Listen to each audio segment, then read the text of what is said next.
నాగర్ కర్నూల్ జిల్లా కేంద్రంలో రైతుల ఆందోళన ఉద్రిక్తతకు దారితీసింది. అకాల వర్షంతో తడిసిన మొక్కజొన్నను వెంటనే కొనుగోలు చేయాలని రైతులు డిమాండ్ చేస్తున్నారు. మంగళవారం సాయంత్రం కురిసిన భారీ వర్షంతో మార్కెట్ యార్డ్లో ఆరబోసిన మొక్కజొన్న పూర్తిగా తడిసిపోవడంతో రైతులు తీవ్రంగా నష్టపోయారు. దీనిపై ఆగ్రహం వ్యక్తం చేస్తూ నెల్లికొండ చౌరస్తాలో ధర్నా చేపట్టారు. రైతుల నిరసనతో రాకపోకలు స్తంభించాయి. ఈ ధర్నాకు బీఆర్ఎస్ పార్టీ మద్దతు ప్రకటించింది.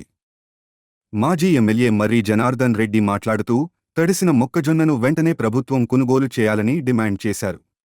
లేని పక్షంలో కలెక్టరేట్ను ముట్టడిస్తామని హెచ్చరించారు. రైతుల సమస్యను తక్షణమే పరిష్కరించాలని వారు ప్రభుత్వాన్ని కోరుతున్నారు.